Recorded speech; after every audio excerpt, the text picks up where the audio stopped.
It was a labor of love. It felt really good to get it out the door. It was a lot Yeah. of work. I won't lie. And I've got three young kids, and so life doesn't stop. It seems to only speed up when you're writing a book, right? So what I found myself doing was oftentimes early on Saturday and Sunday mornings, before the kids got up, I'd get out in the home office and just punch out content. And for me, that was putting together bullet points, under different chapter themes.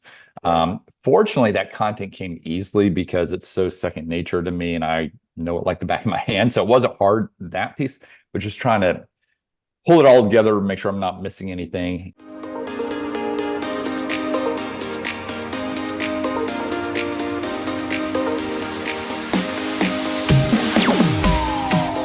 Hello, writers, readers, everyone in between. It has been a podcast full day for me. It's one of my recording binges, and I've been looking forward to this time slot.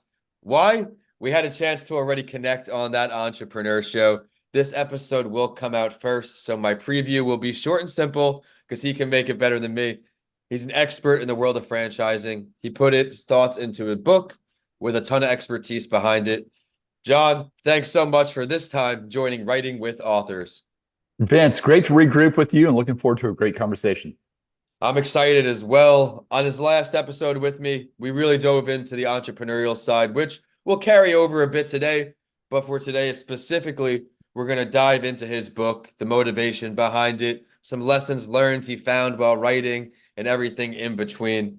Real excited to bring this information to the forefront because people hear a lot about franchising, but many probably don't know what it is.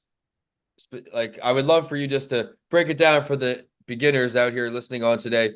What is the basics of franchising?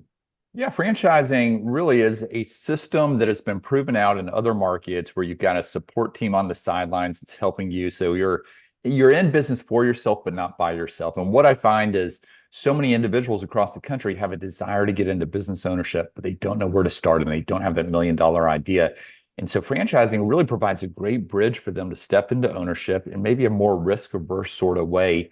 And my book, Non-Food Franchising, which I know we'll talk about, what I've done is I cut out half the market. When I say franchise, people think fast food, but what I found is all these other industries, things like home and property services, health and wellness, pets, kids, seniors, auto, all these other industries resonate a lot more with most people that we work with. And so that's where we double down and get to help entrepreneurs and investors all across the country. I love how you opened up with that as well, where, hey, it's not just what you may think about fast food. A lot of models can be franchised. What are some of the basics that a company or a business needs to have to even be considered franchisable? Yeah, so on that side of it, and I've got a partner that will take companies through the process of franchising. I'd say number one would be going eyes wide open, willing to put together a strong support team.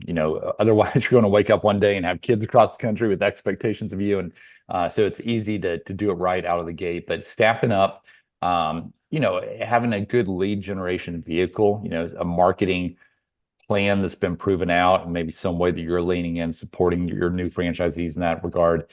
Certainly having, some of the basics. You've got to have a strong financial model that's been proven. You've got to have some competitive differentiators, from others in the space.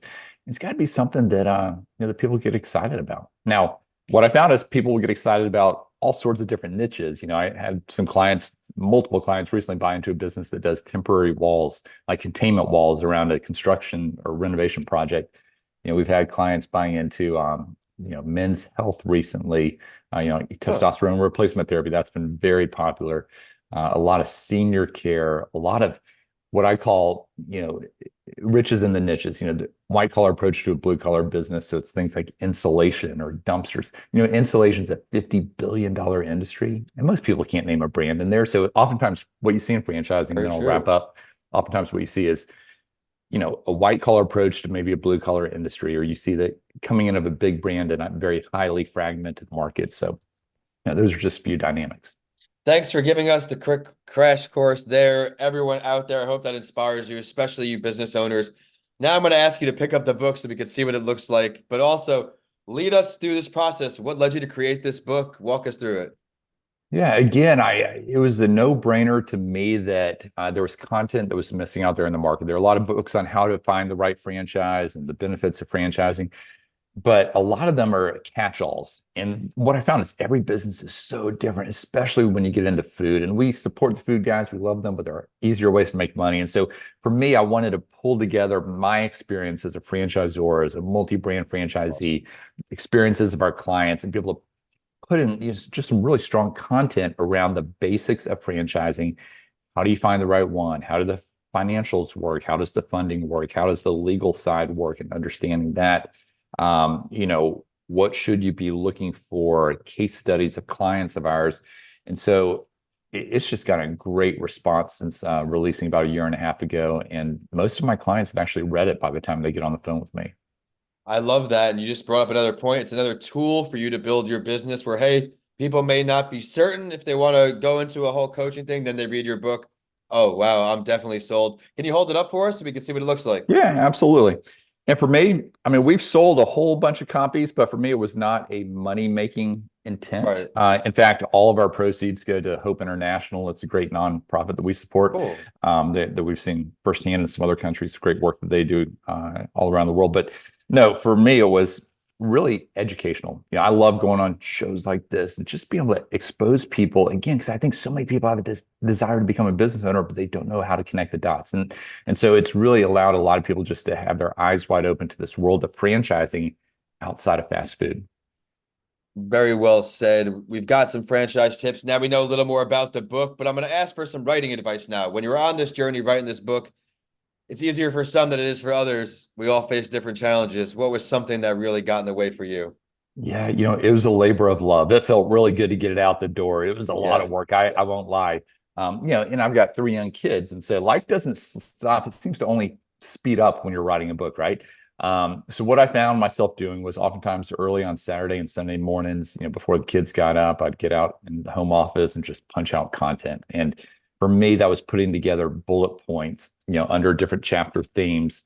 Right. Fortunately, that content came easily because it's so second nature to me and I know it like the back of my hand. So it wasn't hard, that piece, but just trying to pull it all together, make sure I'm not missing anything. And then I did use a ghost writer that helped kind of weave everything together. That being said, I probably rewrote the book myself, with my edits, but it was helpful to at least have a partner in it. I'm a big believer in that. Big believer in collaboration as well, but I can certainly resonate with my first book, it being like a baby, doing unnecessary rewrites just to change synonyms at some point. I'm just reading and reading, and then I eventually have to smack myself and say, all right, it's good. There'll never be a perfect book, everyone out there, I promise. I mean, even when I read books, I often see spelling errors in some books that I read, which is crazy because of how much work and how many sets of eyes I know go through it, from advanced reader copies, everything in between. I now have to ask, where can we find this book online? Where can we find more about you, John? Yeah, come out to my website, franbridgeconsulting.com, FRAN bridgeconsulting.com. And you'll get a pop-up that offers you a free digital copy of the book. So you can certainly go that route as well. And if you'd like to take a next step, what will happen when you share your email address, my assistant will reach out and share the book with you and also ask you if you'd like to get on a call and explore franchising further. So it's entirely free to work with us. We get a referral fee from the brands on the back end. Nothing gets passed on to our clients. It's a nice, clean model. So yeah, if you're Love that. considering business ownership and you're in a position to potentially move forward, love to get on a call. If not, just share your email address. We'll get the book to you and we'll get you on our newsletter list. Thank you for sharing that. Everyone, be sure to take advantage of him as a contact. He's here to help, and he's got a lot of great knowledge to offer outside this book. Stay tuned for that Entrepreneur Show interview with him. He crushed it there as well. The show is at Writing with Authors, although we haven't been too active. Almost everything's been through my page at Vincent A. Lancy. Be sure to subscribe to this channel if you enjoyed his lights out interview. We've got a lot of authors still to come and a lot in the inventory for you to catch up on. With that, we are signing off today. John, thanks so much for taking the time. Enjoyed it, Vince. Thank you.